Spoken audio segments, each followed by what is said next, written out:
Welcome to Sproutcast, where we speak with changemakers, social innovators, and entrepreneurs about how to make the world a better place. And now, here's your host, Julia Duffy. Welcome back to Sproutcast. My name is Julia Duffy, and today we're speaking with Mike Davis, founding director of Purposeful, a purpose-driven advisory that empowers organisations to grow their social impact. We'll be chatting about purpose-driven businesses, workplaces of the future, and how culture is at the heart of both. Thank you for joining me, Mike. It's great to be here. Thanks for having me. Now, I always like to start by, providing listeners with some context on our guests and their journeys into this space. So how did you come to be involved in the kind of not-for-profit or social enterprise sector? And why is that work that you're interested in? Great question, Julia. I'll probably take you back a couple of years to my time working in member-based organisations in the community. I worked for a couple of different medical colleges and sort of seeing in the community that there was a lot more interest in the environmental and social outcomes for organisations, businesses, startups, and also not-for-profits. So I think there was a sort of a strong interest in the community in organisations looking to differentiate products and to achieve a bit more triple bottom line impact. So the profit, but then also the social and environmental impact. And I thought that I was in a pretty good position with my policy and strategy background to actually help some of these organisations to think about what they could be doing for community groups. So that might be that you have a traditional product or a service. That service has achieved a certain level of success, but that product or service might wish to engage with community in a stronger way. That product or service might wish to think about the way that it can report on social impact, but also to appeal to millennials and younger groups of people who are a lot more interested in buying and engaging with services that have that social and environmental impact. So at that time, after I'd worked with a couple of community organisations at scaling social impact, I thought it's a really good time to make a pivot in my life and move from my policy and strategy career and public service career into full-time purpose-driven consulting and helping businesses to scale and create social impact and change. So at that point, I started Purposeful. That was about 6 or 7 months ago. And we're a very traditional startup running on the oily rag and just putting things together as we go. But enjoying the journey, and we're a B Corp now. We're proudly the 137th B Corp in Australia. There's now over 200, I believe. So growing with that lovely cohort of other businesses that care about change. And our mission, we operate a traditional consulting model, and we're interested mainly in helping businesses to create social and environmental impact and to tell their impact story in the community. Wonderful. Now, I think a lot of different approaches, especially the approaches aimed at creating social impact, inspired by the background that those emerging leaders have in the sector, is partly why I ask that question, and I guess also their views on the sector. So I wanted to delve into that with you just for a moment, without necessarily kind of criticising the work that not-for-profit organisations do or anything like that. I just wondered what you thought some of the limitations that they're currently experiencing are, and maybe what people can do to change that. That's a great point you make. I think not-for-profits, similar to a lot of businesses in that they're operating in an incredibly competitive environment. There's always a need to think about how can you demonstrate that you're having an impact at community and stakeholder level. So always going to be a strong emphasis, and particularly with a shift across government as well to an outcomes focus, and government being a big funder of these services, to thinking more and more about how can we show outcomes. How do we measure impact, and how can we get a little bit more rigor around how we do that, and be more interested in accountability, systems and measurement, I think are key factors. And you'll see more and more that organisations will think about implementing social return on investment models. Organisations are, you've even got a couple of not-for-profits and social enterprises turning to B Corp to provide that accountability mechanism. And then you've got things like the Global Reporting Initiative, which are ways that different types of organisations can produce pretty high-level impact reports to their stakeholders, who are, funders, community and consumers. So we've got, I guess, a confluence of different ways that organisations can seek to engage with impact and impact measurement. And that is something that I think is now critical to achieve success in the not-for-profit business and really all spaces is putting data around the things that you're trying to do and really showing with storytelling, but as well with really clear tools and outputs and reports what the change is that you've achieved in the community. So Purposeful, you mentioned already, is an advisory. And I was wondering, so you advise both NFPs and kind of traditional businesses around social impact. And given what you've just mentioned, is it something you have to tailor in a different way for those two different audiences? Yeah, look, it's a great point. We do need to tailor. I mean, every client, every customer is different in what the change is that they're trying to achieve at community level. So we're very conscious that each type of person or group that comes in is going to want to achieve different things for their organisation and also have different types of causes that they want to support in the process. So when we think about the types of people that will come to us, we've got clients that say to us, look, our culture's really struggling. We're having trouble retaining young people. We don't have much purpose, but we want to see how we can supercharge that, ranging from all the way to we just want a really good sustainability report because we do great community work, but we're not measuring that well. So you've got a whole raft of different ways that you can look at a problem. And so I think it's really important operating at a sort of consultative approach as a social impact advisory that we take into account what the client is seeking to achieve and how they'd like to go about that. So we do use our social impact model that we've developed using our best practice evidence base and a lot of the research that I've been conducting with leading organisations, but we will be able to tailor that in a way that we can really achieve the outcomes that the client's seeking. Now, you mentioned there kind of two limbs of what you focus on in your work, being creating purposeful cultures and measuring social impact. I was wondering if you could focus, I guess, maybe take the first one first. Why is it that engaging young people in businesses is something that you think is really important to driving social impact? So I think we're reaching a tricky time in the careers of young people, and particularly people between the ages of about 18 to even 32 or getting to the old guys to 33 like me, where people really have a raft of options as to what they want to do with their life that's not confined to the traditional pathway of going into a business, struggling for a few years, changing jobs, doing the whole thing again and press repeat.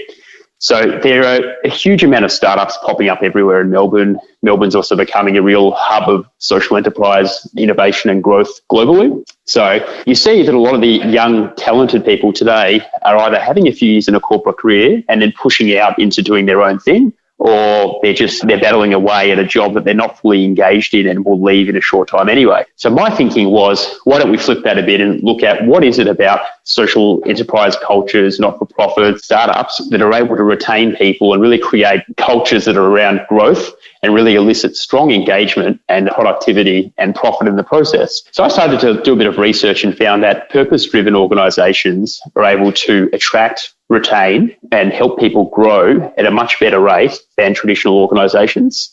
There are studies done by PwC, Deloitte, EY and Raj Sisodia that show similar results in the past few years, that purpose-driven organisations tend to do better. They tend to have better cultures that keep people longer, keep people happier and keep people engaged in work. So we know from all the evidence that purpose-driven organisations that have purposeful cultures perform a lot better and have multiple positive effects for employees in terms of retention, attraction of talent, engagement and performance in the organisation.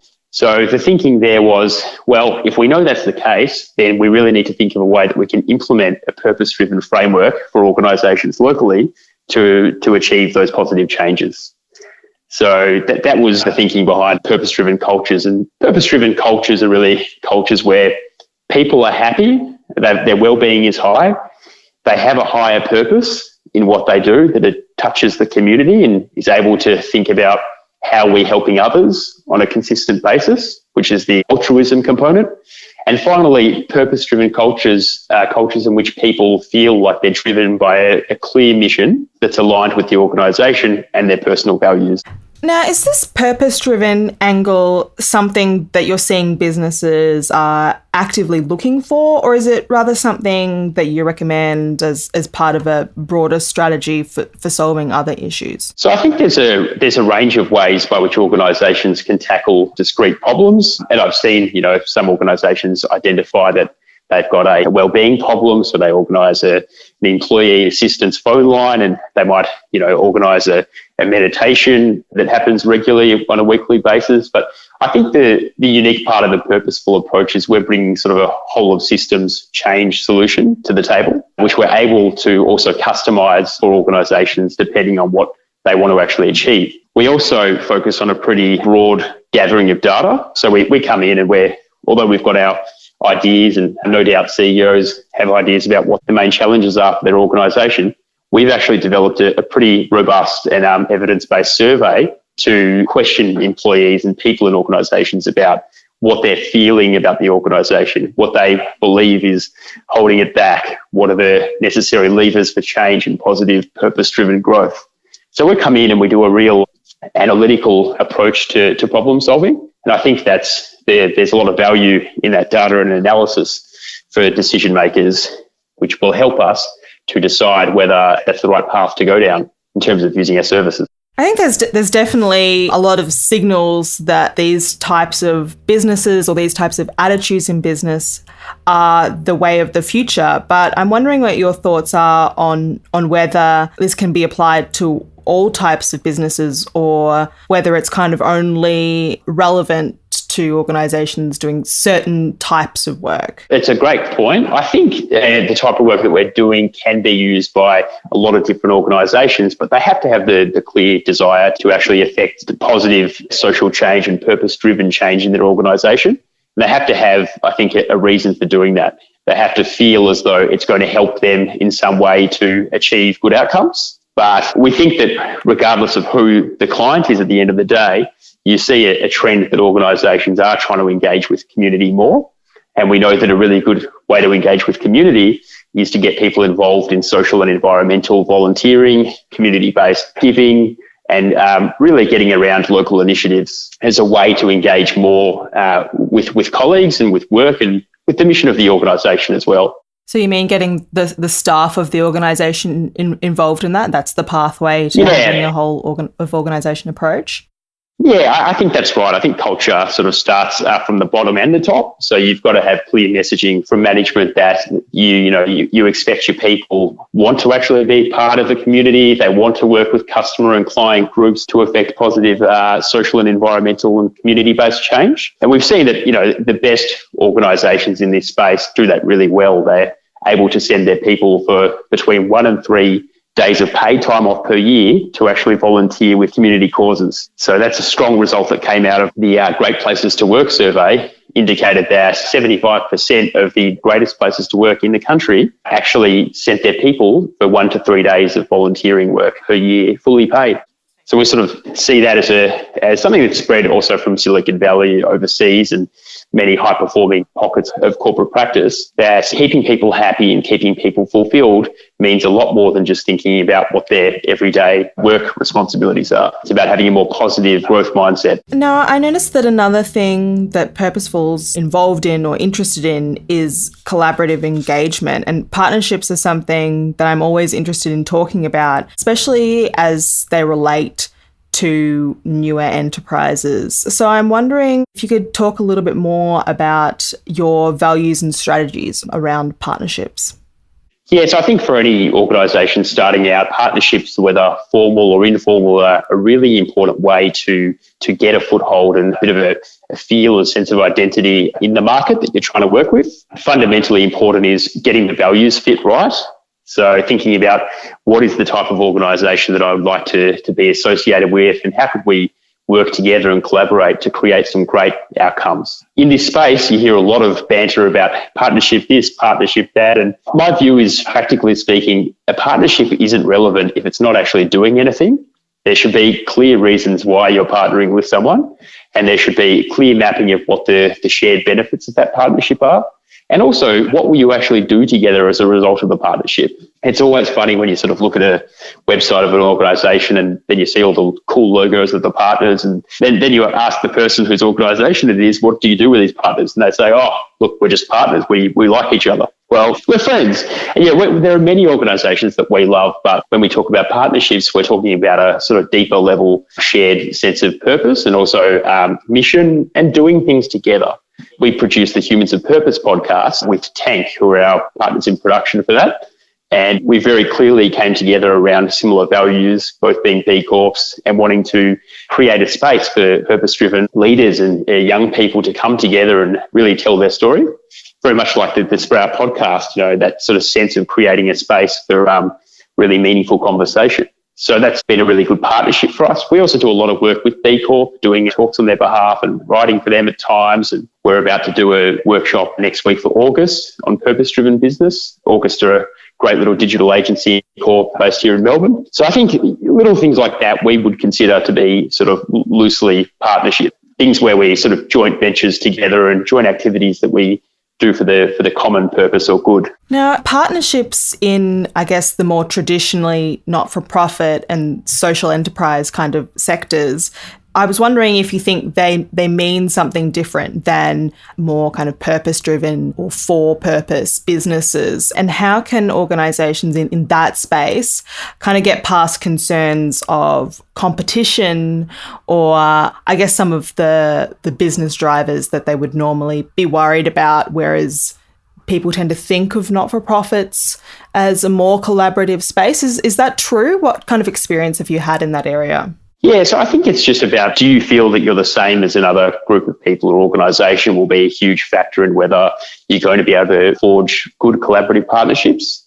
I think B Corp is a really good sort of platform for engagement and opening conversations about partnership. With not-for-profits, I think that's a really fertile space for partnerships, and I have seen a lot more not-for-profits looking at models where they'll join up and do a project together with a business or government and be partners in production, which I think is a great thing. And I think Purposeful can really play a strong role in that as well, in helping organisations and businesses to sort of reach out and, as part of being more active in the community and doing more volunteering and giving, perhaps choosing a really effective not-for-profit or charity organisation to look at partnering with for some strong sort of shared value outcomes. While we're on the topic, a little bit at least, of B Corps, I wanted to check in with you of your experience of being a B Corp, because I've spoken to a couple of other B Corps and to Alicia Darville from B Lab. So I wanted to know how you have been finding the experience. It sounds like you're a big advocate for it. Yeah, it's a good question. I think B Corp has provided us with a really strong platform to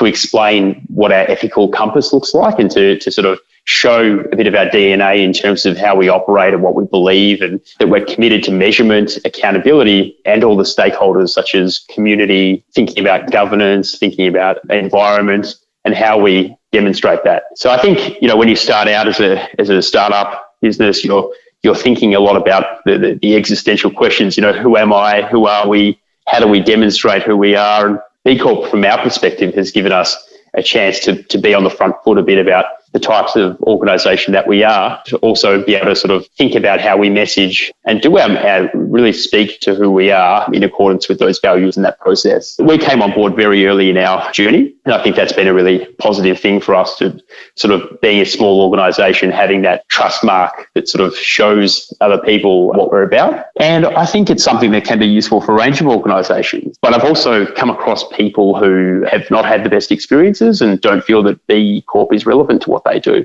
So you have to feel that it's something that's going to help your business, because like everything, it's a business decision to become a B Corp. And it has to be something that brings you toward a community where you can be a part of that community towards creating change. So I also wanted to touch on another role that you have, Mike, which is as a director of the Social Impact Measurement Network. Do you call it SIMNA? Is that correct? Yes, it's a very clunky, long name of an organisation. It's called SIMNA, and recently appointed as a director there in late 2016. And so they're the peak organisation in Australia that takes social impact measurement very seriously and is committed to spreading the word about the importance of social impact measurements in growing organisations, ranging from not-for-profits to businesses. How do you sell the idea of social impact measurement to organisations where it's not a prime concern for them, or funding is tight, so they're not really prioritising it?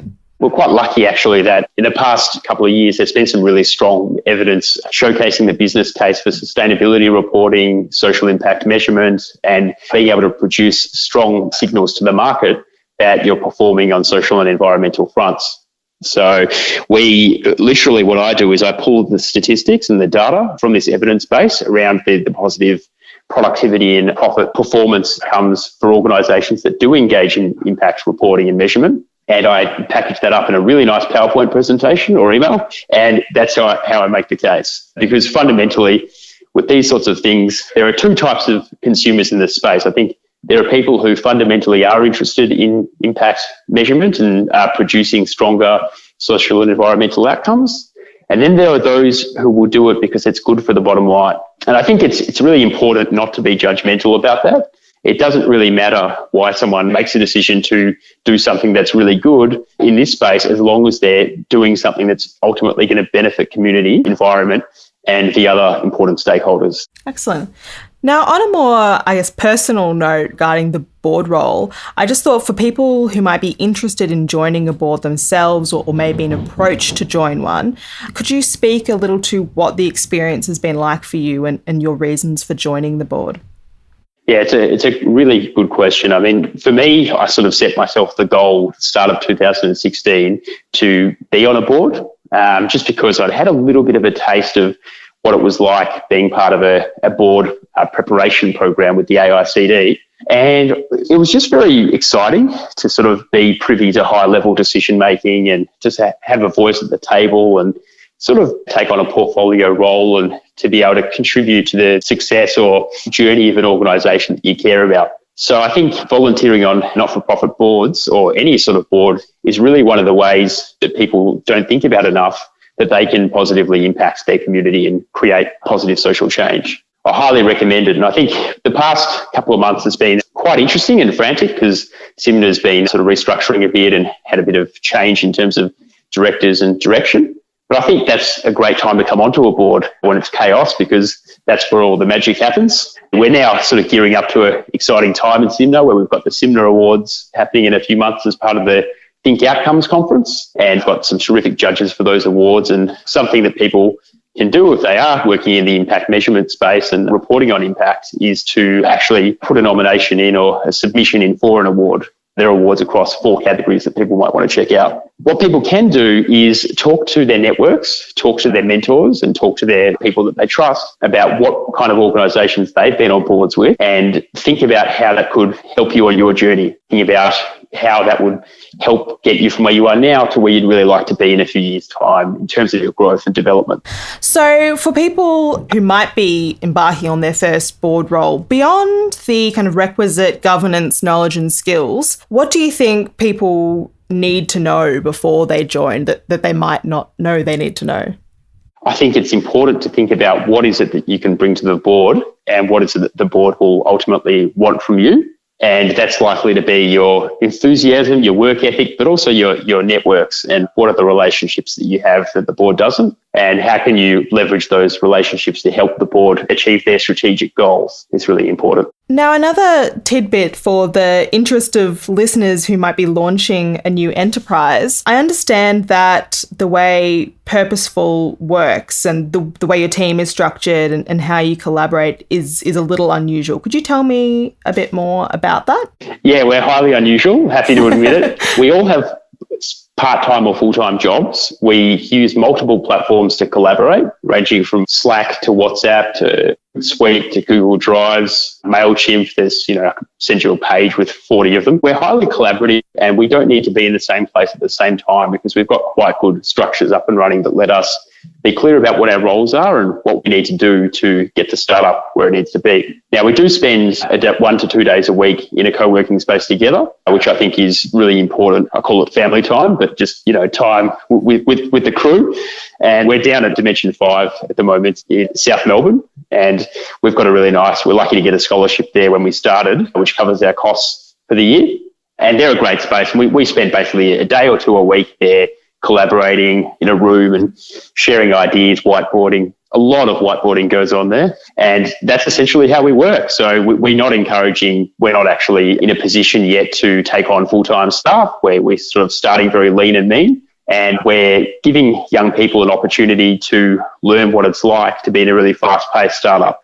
So it's a very exciting environment, and there's a good mix between remote work and in-person work, I think. Now, just before we finish up, I was hoping if you had any, I guess, just general advice to anyone who might be looking to take the next step or even the first step towards driving social impact in their own way, in some way. What kind of, any words of warning or encouragement? Yeah, I think the word of warning is that there's a huge risk in not taking the plunge and engaging in the social and environmental and impact measurement space. Most big organisations, I think 75% currently in the Australian market of the top 100 organisations do sustainability reporting and are actively engaged in measuring social and environmental impact. So that tells me that if you don't get on board and you're not in that sort of bunch that's effectively trying to create change and report on it, then you're missing out on a large segment of people who really care about these things when they choose products. And we've got millennials thinking that 92 or 93% of millennials will actually switch products or services if they find that the same equivalent product in another sector or another space is producing social and environmental outcomes. So it's a good time to be in the game of social impact and social impact measurement. And I think a good step would just be mindful of that and start to think about how you can engage more closely with that space. Excellent. And finally, I always like to ask guests to give a shout out to an organisation, enterprise, or even a person that they know who is doing great or interesting things in the sector. Perhaps someone we might not know about, but really should. Wow, that's a good question. And I think we were chatting before the show about the huge amount of talented, understated people out there making a real positive community impact. I think your podcast got a range of great people. Humans of Purpose has got a range of people who are doing really interesting work. I think one to check out is Michael Delo-Yakovo, who's the CEO of Effective Altruism Australia, where we're strong supporters of the effective altruism movement, Purposeful. And that movement is essentially trying to get people to combine the head and the heart in making effective charitable donations globally to affect the most positive social impact. So he's doing great things. And I think if I can just quickly shout out a product that I really enjoy at the moment, Omni Studio, who are based in the York Butter Factory in the city. We've switched to their service to produce our podcasts, and they are doing a terrific job. Really simple product, but very effective and user-friendly, and a great team down there too. So before I let you go, how can people find you if they want to learn more about what you do or get in touch if they have any questions? Yeah, people are welcome to drop me an email at mike@purposeful.com.au. They can also check out my LinkedIn page where I spend a lot of time doing interesting posts. And they're also welcome to check out our website at purposeful.com.au. Excellent. Well, thank you so much for joining me today on Sproutcast, Mike. It's been a pleasure to speak with you. Great talking to you, Julia. Did you enjoy this episode of Sproutcast? Visit sproutcast.net to sign up for our newsletter. The newsletter includes copies of the show notes and additional content from each episode.